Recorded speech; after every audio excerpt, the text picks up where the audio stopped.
Lecture number 3, math class 9।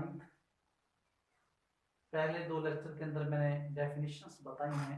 अब exercise है 1.1 जो इंतहाई इजी है और ये आप उन डेफिनेशंस को समझकर इसको सॉल्व कर सकते हैं। अगर आपको इसकी समझ नहीं आती तो आप नीचे कमेंट्स बॉक्स में कमेंट्स करें, तो मैं इंशाल्लाह इस एक्सरसाइज पे भी वीडियो जो है अपलोड कर दूंगा। अब इसके बाद आ जाती हैं आगे डेफिनेशंस के एडिशन ऑफ मैट्रिक्स, कि हमने मैट्रिक्स को ऐड कैसे करना है।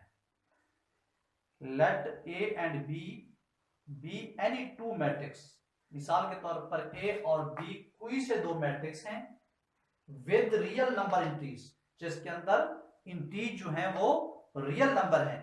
The matrix A and B are conformable. Conformable का मतलब क्या होता है? ऐड होने के काबिल, काबिल इफ अगर they have the same order. अब क्या मतलब है कि हमारे पास 2 मैट्रिक्स हैं ए और बी, ये कब कन्फर्मेबल होंगे ऐड करने के? जब इनके ऑर्डर सेम होंगे, यानी कि डिफरेंट ऑर्डर वाले कभी भी हम ऐड नहीं कर सकते। फॉर एग्जांपल हमारे पास ए मैट्रिक्स है 1 2 -3 2 और हमारे पास बी मैट्रिक्स है वो है 3 4 -3 6। तो आप देखो ये भी 2x2 वाला ऑर्डर है, अपना 2x2 ऑर्डर वाला मैट्रिक्स है, और ये भी 2x2 मैट्रिक्स वाला ऑर्डर वाला मैट्रिक्स है। अब हम इनको ऐड कर सकते हैं। अगर इनके ऑर्डर डिफरेंस होते तो हम इसको ऐड नहीं कर सकते थे। तो ऐड कैसे करेंगे? a plus b। अब क्रॉस कॉन्टिन्यूटी को ऐड करना है।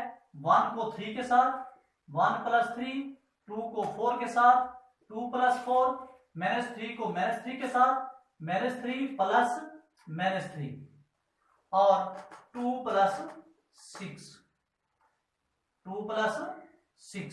अब 1 और 3 4 6 -6 और 8। अब ये हमारा आ गया a + b की एडिशन। तो उसके बाद अब हमने सब्ट्रैक्ट कैसे करना है?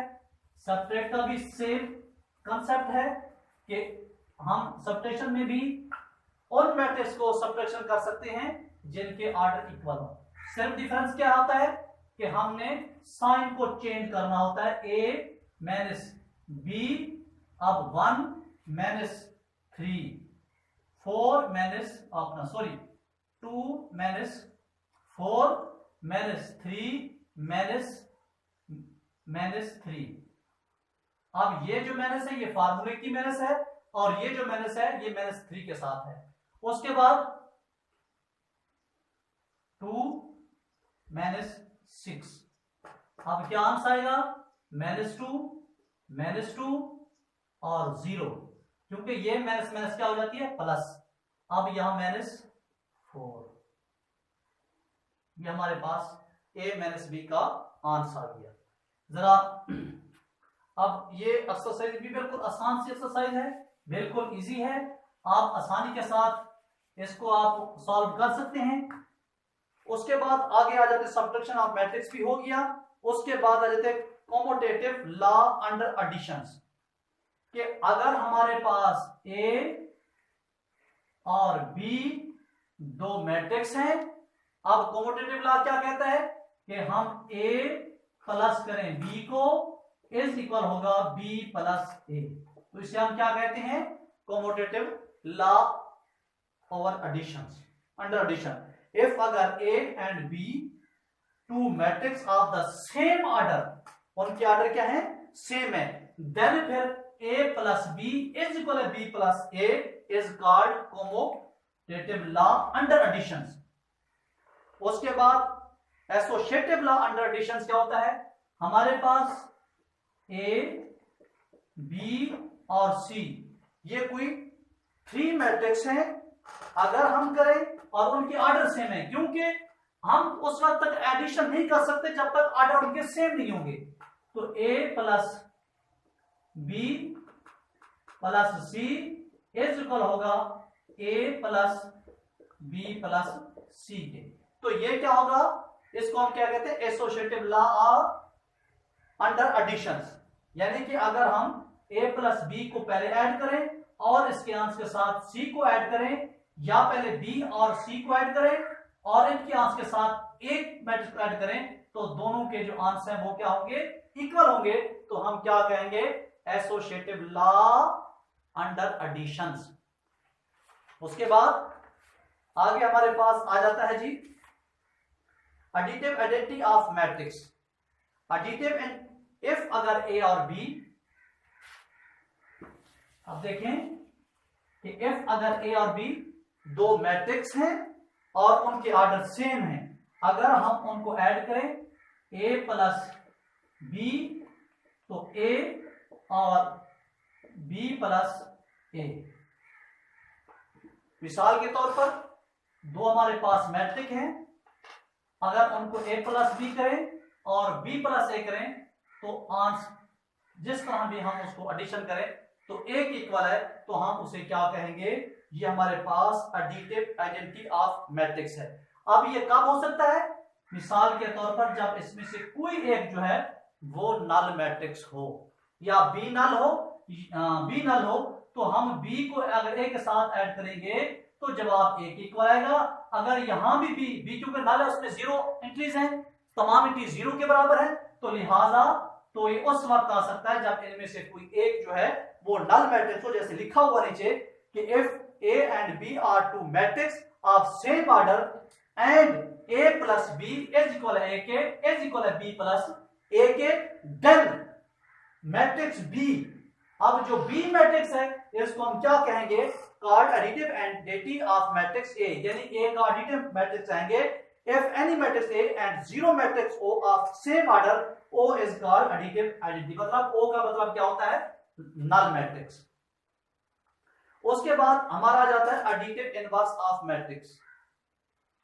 एडिटिव ऑफ मैट्रिक्स क्या होता है कि हमारे पास कोई दो मैट्रिक्स है, हम उनको ऐड करें, ए प्लस बी करें, ओ बी प्लस ए करें। मिसाल के तौर पर हम अगर ए प्लस बी या बी प्लस ए करें, दोनों सूरत में जो आंसर है वो नल मैट्रिक्स है, दोनों सूरत में जो आंसर है वो नल मैट्रिक्स है, तो हम उसे क्या कहेंगे, एडिटिव इनवर्स ऑफ मैट्रिक्स। जैसे देखो, इफ अगर A and B are two matrix of same order such that A plus B is equal है ओ के और बी प्लस ए, तो इसको हम क्या कहते हैं, एडिटिव इनवर्स ऑफ। उसके बाद एक्सरसाइज नंबर हमारी 1.3, और ये भी बिल्कुल इजी एक्सरसाइज है, और अगर कोई इस पे आपको आंसर नहीं आता या किसी को आपको सॉल्व करना नहीं आता तो आप कमेंट करें और इंशाल्लाह इन एक्सरसाइज पे भी एक वीडियो अपलोड की जाएगी। उसके बाद हमारे पास आगे मल्टीप्लेक्शंस ऑफ मैट्रिक्स के हम मिसाल के तौर पर जरब कैसे करते हैं, दो मैट्रिक्स को मल्टीप्लाई कैसे करते हैं दो। देखो, two matrix A and B are conformable for multiplications given product A B if the number of column of A is equal to the number of row of B. अब मिसाल के तौर पर हमारे पास दो मैट्रिक्स हैं, यहां ऑर्डर सेम वाली बात नहीं है, यहां एक और बात है कि अब हमारे पास एक मैट्रिक्स ए है और दूसरा बी है, तो अगर हम इनको मल्टीप्लाई करें, ए के साथ मल्टीप्लाई करें बी को, तो शर्त यह है कि जो पहले मैट्रिक्स है, यहां जैसे ए है, ए के जो है वो क्या कॉलम और बी की रो इक्वल होंगे, तो ए मल्टीप्लाई बी हो सकेगा, वरना नहीं। समझो बात को, ए और बी दो मैट्रिक्स हैं और हम अगर ए और बी को मल्टीप्लाई करें तो कब होंगे कि अगर ए के जो है कॉलम और दूसरे के रो इक्वल होंगे तो हम उसको मल्टीप्लाई कर सकते हैं, वरना नहीं। मिसाल के तो हमारे पास एक मैट्रिक्स है वो है 1 0 और हमारे पास एक बी मैट्रिक्स है वो हमारे पास है 2306। अब देखो पहले के कॉलम, इसके कॉलम कितना है 1, तो इसकी रो कितनी है 2। पहले के कॉलम और दूसरे के रो इक्वल होंगे तो हम मल्टीप्लाई कर सकेंगे, वरना नहीं। इसका मतलब क्या है कि ये मल्टीप्लाई नहीं हो सकते। तो अब मैं लिखता हूं, हाँ, ए मल्टीप्लाई बी ये नहीं हो सकते। क्यों? कि ए के जो कॉलम है वो बी के रो के इक्वल हो। तो ए का एक कॉलम है लेकिन बी के रो जो है वो 2 है। हाँ, अगर हम करना चाहें बी मल्टीप्लाई ए, अब बी के कॉलम और ए की रो इक्वल हो। अब बी के कॉलम कितने हैं 2 और ए की रो कितनी है 2, लिहाजा ये जो है हो सकता है।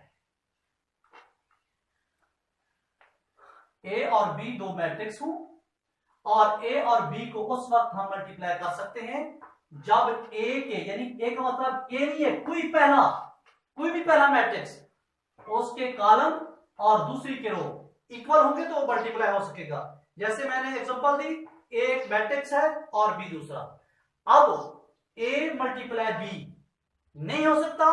क्यों? कि ए के कॉलम 1 है और बी की रो 2 है, ये नहीं हो सकता। अब बी मल्टीप्लाई बी के क्या होंगे कॉलम, बी के कॉलम कितने हैं 2 और एक की रो कितनी है 1 और 2। अब ये इक्वल हैं इसके कॉलम और उसकी रो, तो ये मल्टीप्लाई हो सकता है। अब इसको मल्टीप्लाई करके भी मैं आपको दिखा देता हूं। अब बी हमारे पास है 2 3 0 और 6 मल्टीप्लाई 1 0। अब मल्टीप्लाई कैसे करना होता है, इसकी रो पहली रो को कॉलम के साथ मल्टीप्लाई करना होता है। अब देखो 2 को मल्टीप्लाई करेंगे 1 के साथ, यहां प्लस फार्मूले का, 3 को मल्टीप्लाई करेंगे 0 के साथ। अब यहां फिर दूसरी रो को इसी कॉलम के साथ 0 को मल्टीप्लाई करेंगे 1 के साथ, प्लस 6 को मल्टीप्लाई करेंगे 0 के साथ। अब आंसर हमारे पास क्या आ जाएगा, 2 1 दा 2 3 0 0 0 1 दा 0 प्लस 0 6 दा 0। आंसर हमारे पास क्या आ जाएगा 2 और 0। ये मल्टीप्लाई हो गया।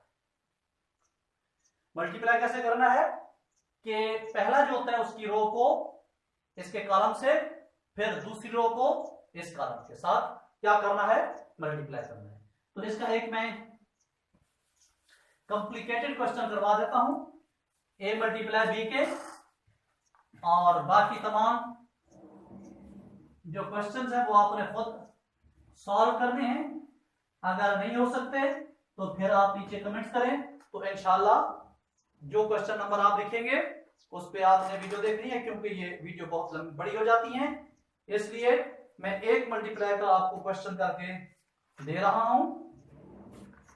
एक्सरसाइज नंबर जो है वो है हमारी, ठीक है ना, 1.4, जहां मल्टीप्लाई का ये अमल हो रहा है। तो मैं एक इसमें क्वेश्चन ठहरा हुआ है 1 2, उसके बाद -3 0 6 -1 एक मैट्रिक्स है, और दूसरा मैट्रिक्स हमारे पास क्या है,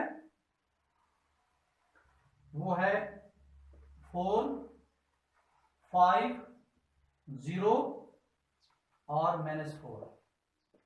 ये हमारे पास दूसरा है। अब हमने इसको मल्टीप्लाई करना है कि इस रो को इस कॉलम के साथ 1 मल्टीप्लाई 4 प्लस 2 मल्टीप्लाई 0। अब फिर इसको इस कॉलम के साथ इस साइड में लिखना है 1 मल्टीप्लाई 5 प्लस 2 मल्टीप्लाई -4। अब फिर इस रो को इससे मल्टीप्लाई करना है -3 मल्टीप्लाई 4 प्लस 0 मल्टीप्लाई 0। फिर इस रो को इस कॉलम से करना है -3 मल्टीप्लाई 5 प्लस 0 मल्टीप्लाई -4। फिर इस रो को इस कॉलम से करना है 6 मल्टीप्लाई 4 प्लस -1 मल्टीप्लाई 0। फिर इस रो को इस कॉलम से करना है 6 मल्टीप्लाई 5 प्लस -1 और मल्टीप्लाई -4। अब देखिए भाई 4 1 दा 4 2 0 0। अब 5 1 दा 5। अब देखो 2 4 दा 8 प्लस -8। अब 3 4 दा 12 लेकिन माइनस के 0 0। उसके बाद 3 5 दा माइनस के 15 और 0। उसके बाद 6 4 दा 24 और 0। उसके बाद 6 5 दा 30। अब 4 1 दा 4 माइनस प्लस, ये हो गया भाई हमारे पास।